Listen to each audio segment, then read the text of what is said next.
시작기도 드리겠습니다. 성부와 성자와 성령의 이름으로 아멘. 말씀은 너희에게 가까이 있다. 너희 입과 너희 마음에 있다. 주님, 성령의 빛으로 저희 눈을 여시어 주님의 길을 보게 하시고 저희 귀를 여시어 생명의 말씀을 듣게 하소서. 아멘. 성부와 성자와 성령의 이름으로 아멘. 오늘은 제7구역 하느님이 주신 땅 넷째 마당 믿음과 어려움의 여인 룻과 제8구역 왕정의 뿌리 첫째 마당 스켐 임금 아비멜렉 입문 부분을 공부해 보겠습니다.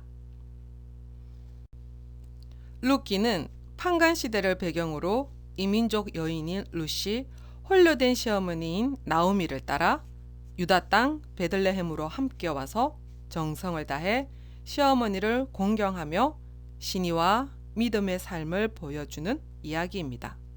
또한 룻기를 통해서 약한 이를 구원하시는 하느님의 구원이 얼마나 보편적으로 일어나는지를 깨달을 수 있습니다.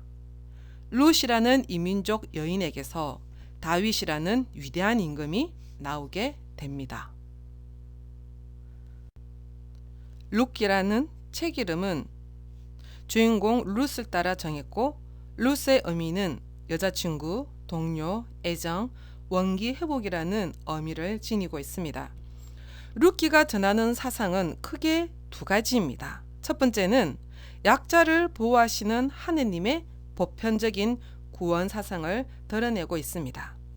이스라엘에서 금하고 있던 이민족과의 혼인도 룻기에서는 허용하고 있는데 이는 하느님의 구원은 이스라엘에만 국한된 것이 아닌 세상 모든 민족을 향해 열려 있음을 드러내고 있습니다.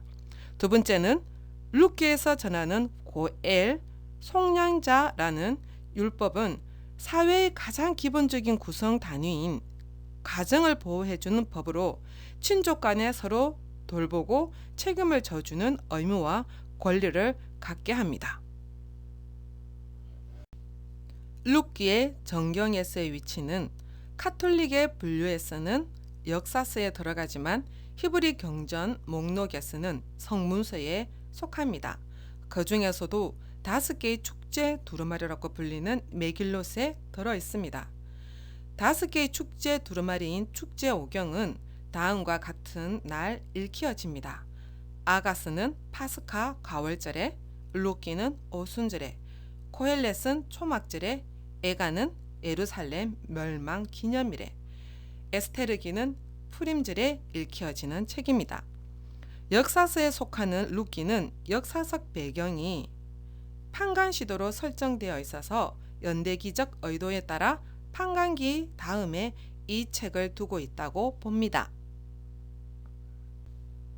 룻기의 문학적 유형은 민간설화 혹은 단편 소설이라 할 수 있고 처음에는 노래 혹은 시의 형태로 구전되다가 차츰 설화, 이야기의 형태를 갖추었을 것으로 보고 있습니다. 룻기는 판간 시대를 배경으로 하고 있지만 그렇다고 해서 판간 시대에 제작되었다고 단정할 수는 없고 거의 모든 구약 성서가 그러하듯 언제 제작되었는지 그 정확한 연대를 설정하기란 불가능합니다. 적어도 바벨론 유배 이후 기원전 5에서 4세기에 저술되었다고 추정하고 있습니다. 룻기의 구조를 살펴보겠습니다. 1장은 나오미의 가족이 모압으로 이주하고 다시 돌아옵니다. 2장은 이삭을 줍던 룻이 보아즈를 만납니다. 3장은 보아즈와 룻이 가까워지고 4장에서는 구원자 보아즈와 롯의 혼인과 계보가 담깁니다. 1장의 내용은 이름과 상실이라는 주제를 담고 있습니다. 먹을 것이 없어서 모압으로 이주하고 그곳에서 나오미는 남편을 잃고 두 아들마저 잃습니다. 2장에서는 보아즈라는 새로운 남성이 등장합니다. 3장에서는 한밤중 자기 발치에서라는 말이 나오는데 이 발치라는 전통적 제스처는 배우자로서의 의무를 간청하는 뜻을 담고 있습니다. 보아즈는 룻에게 친족의 의무를 하고 싶었으나 법적으로 더 가까운 친족이 있었는데 그것은 장애로 등장합니다. 사장에서 장애 부분을 해결하기 위해 다음 날 아침 법적 소송을 제기하고 법적으로 룻을 구할 수 있는 합법성을 확보하고 보아즈는 룻과 결혼을 하는 내용이 담겨 있습니다. 모압에서 다시 베들레헴으로 돌아온 나오미와 룻. 성경 읽기 부분은 룻기 1장 1절에서 22절까지입니다.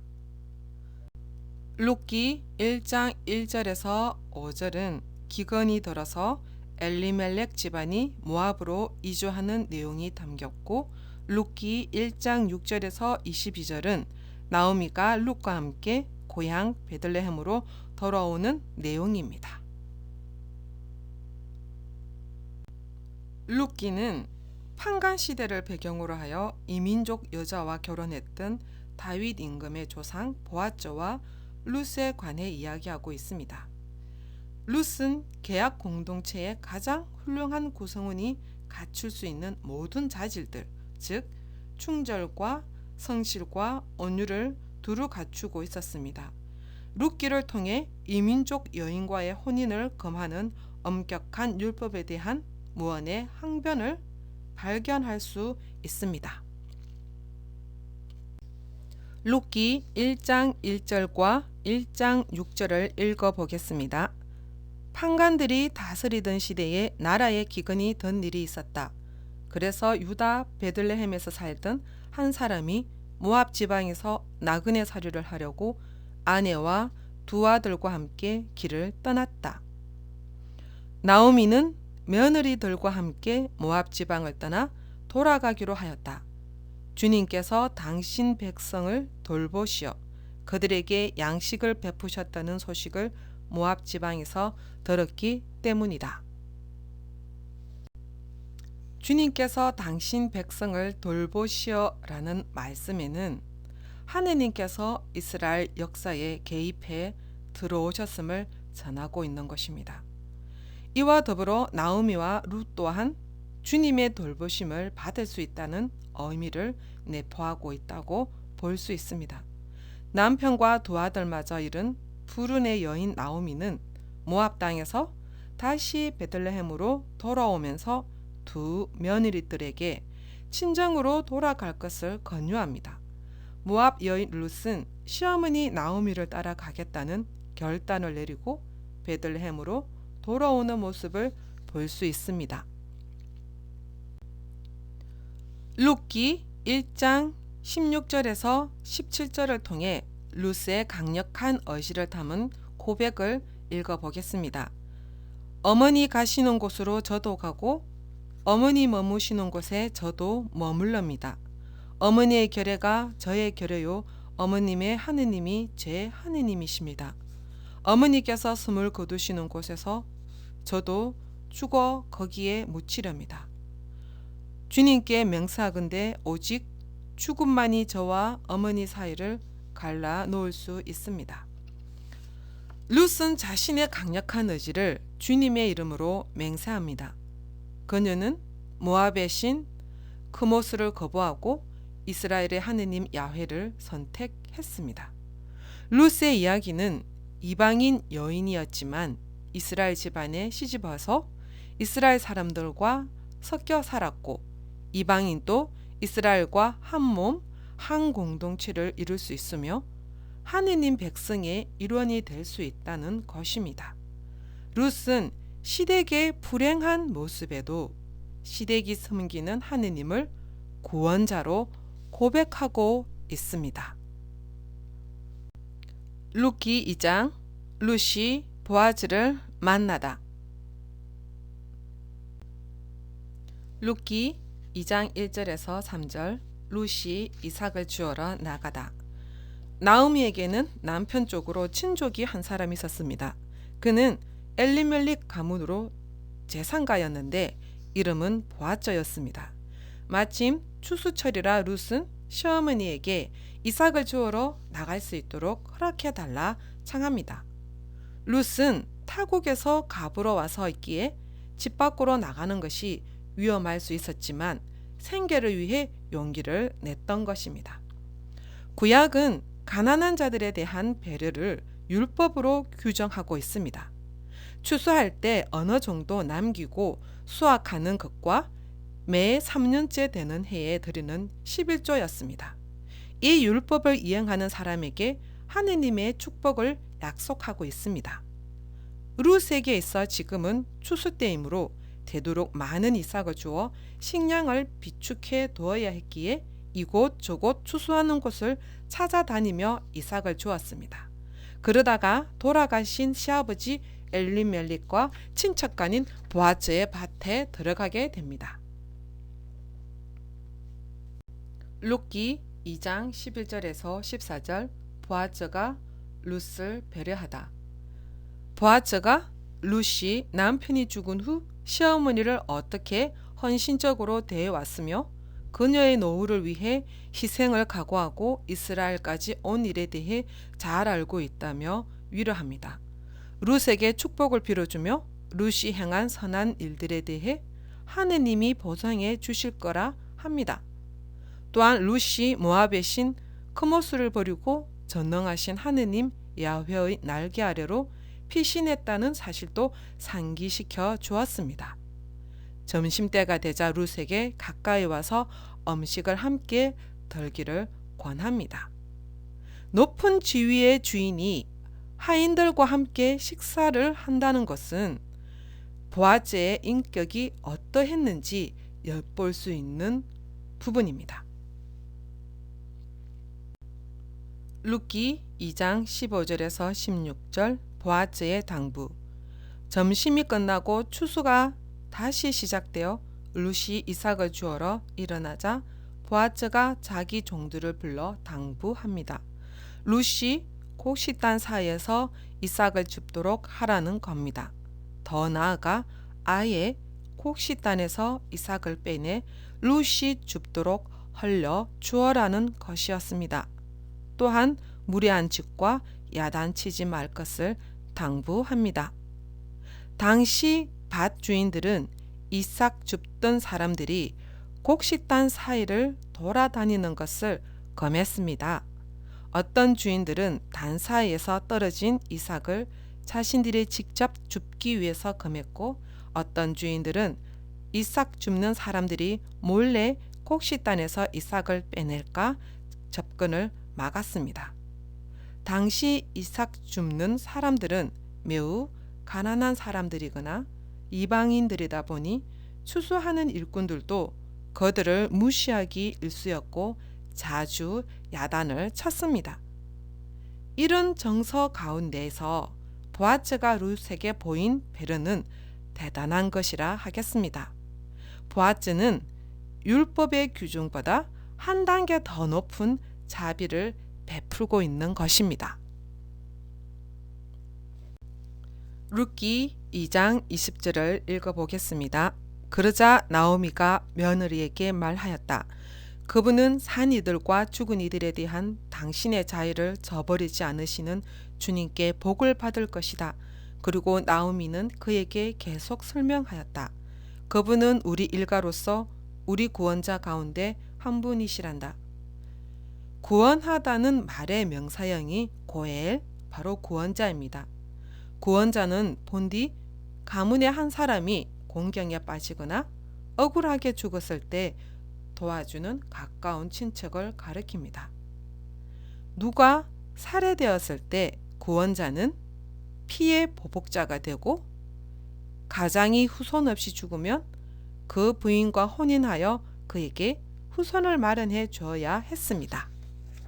친족이 경제적 사정으로 곤란에 빠지거나 종살이를 하게 되면 그 빚을 갚거나 속량해 주어야 했습니다. 하느님께서는 이스라엘의 구원자가 되어 주십니다. 이는 하느님께서 이스라엘을 온갖 종살이에서 구해내는 권리와 의무를 스스로 지는 것입니다. 고엘의 역할은 처음에는 피의 보복자, 보호자였습니다. 구약의 고엘이 발전해서 하느님을 고엘이라고 불렸습니다.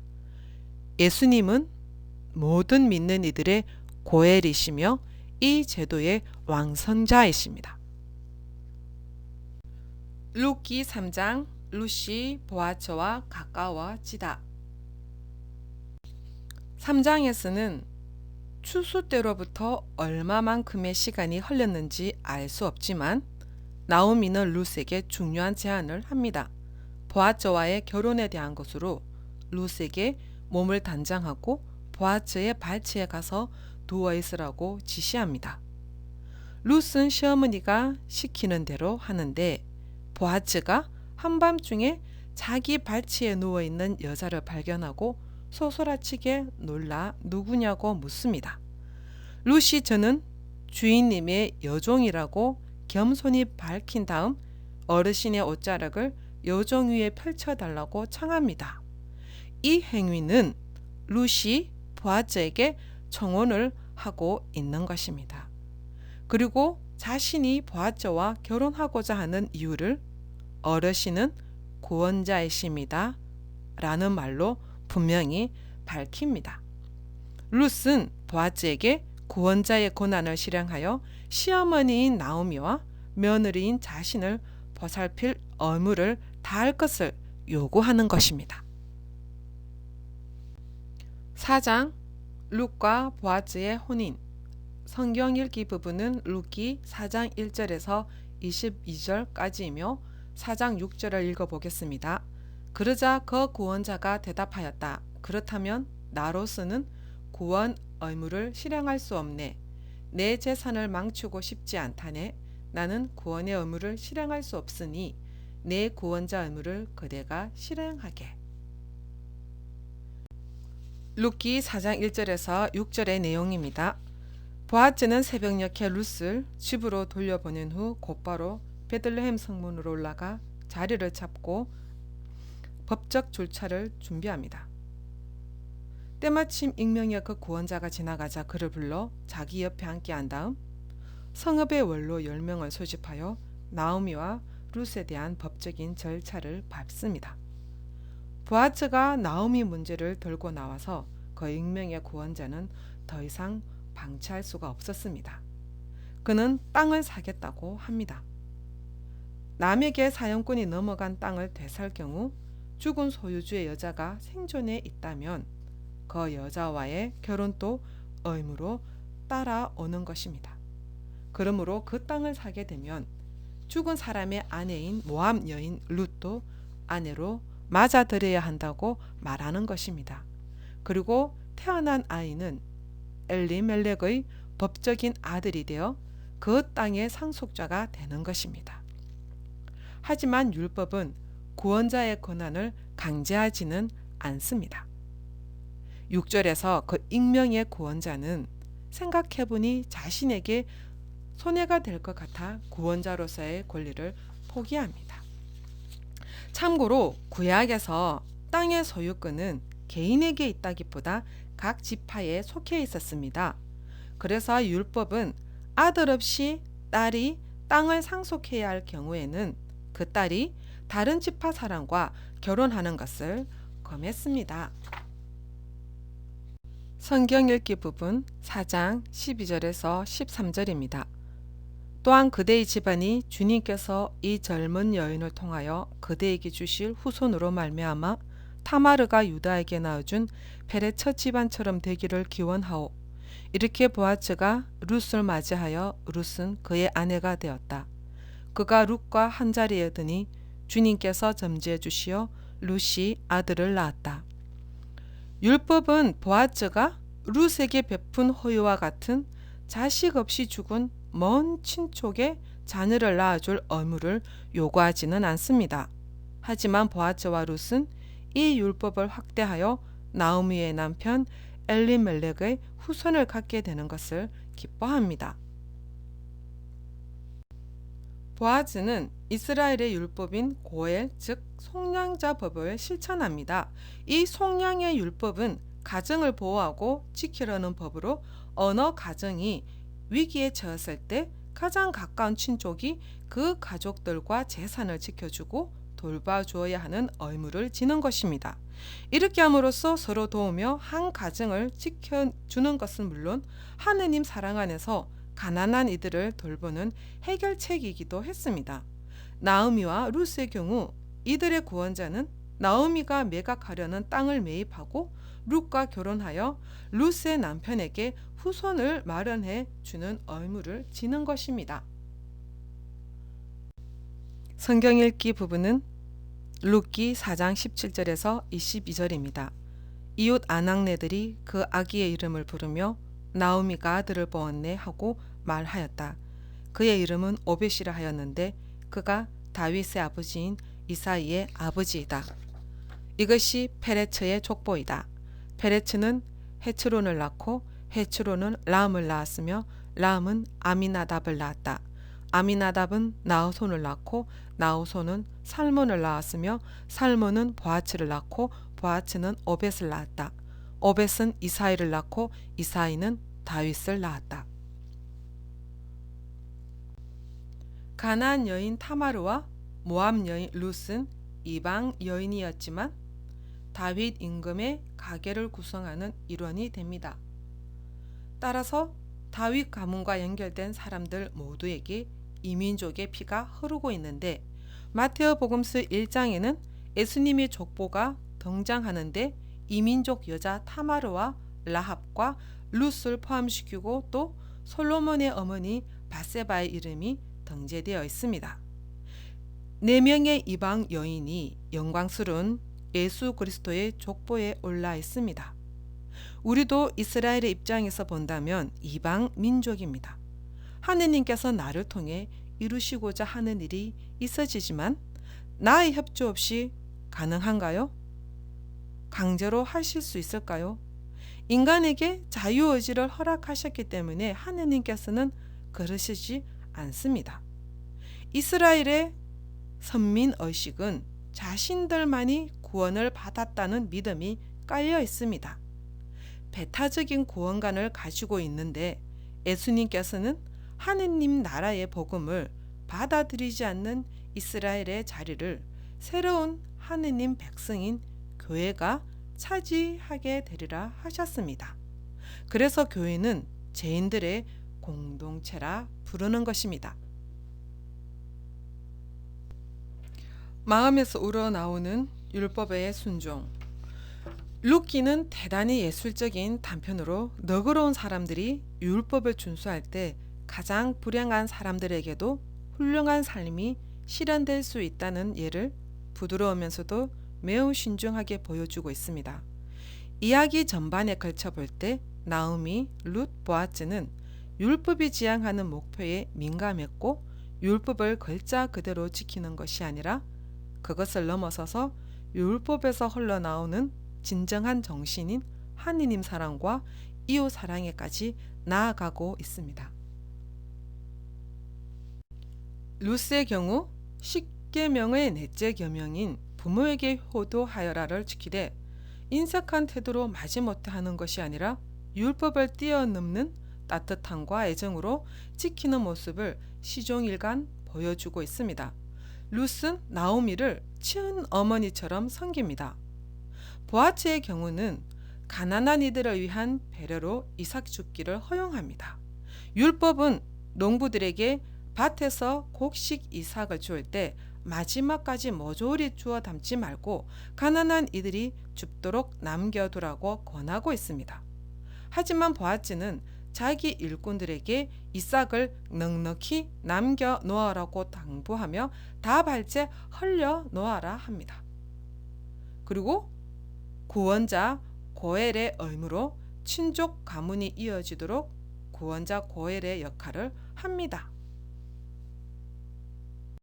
신명기 24장 19절에서 22절 약한 사람을 보호하는 규정을 살펴보겠습니다. 너희가 밭에서 곡식을 거둘 때 곡식 한 묶음을 잊어버리더라도 그것을 가지러 되돌아가서는 안 된다. 그것은 이방인과 고아와 가부의 몫이 되어야 한다. 그래야 주 너희 하느님께서 너희 손이 하는 모든 일에 복을 내리실 것이다. 너희가 올리브 나무 열매를 뜰 때 지너운 가지에 다시 손을 대어서는 안 된다. 그것은 이방인과 고아와 가부의 몫이 되어야 한다. 너희는 포도를 수확할 때에도 지너운 것을 따서는 안 된다. 그것은 이방인과 고아와 가부의 몫이 되어야 한다. 너희는 너희가 이집트 땅에서 종이었던 것을 기억해야 한다. 그 때문에 내가 너희에게 이것을 실천하라고 명령하는 것이다. 룻기의 주제들을 살펴보겠습니다. 율법을 넓은 마음으로 순종할 때 살기 좋은 사유가 이루어진다. 예를 들어 룻의 부모에게 효도, 보아스의 가난한 자에게 양식이 되도록 이삭 줍기를 허용하고 친족의 가문이 이어지도록 고엘의 역할을 하는 것. 두 번째는 구원의 보편주의입니다. 이민족의 아내도 이스라엘의 핏줄을 지닌 어느 아내 못지않게 훌륭하고 폭넓게 율법을 준수할 수 있다는 것입니다. 룻기에서 이스라엘뿐만 아니라 이민족들도 하느님을 섬기며 살 수 있음과 더불어 하느님 백성으로 구원받을 수 있음을 전합니다. 다시 말해 룻기는 기원전 5세기경 유다 땅에서 일어난 배타주의에 맞서 보편주의를 역설하고 있다고 보는 것입니다. 룻기의 주제들 세 번째는 하느님의 섭리입니다.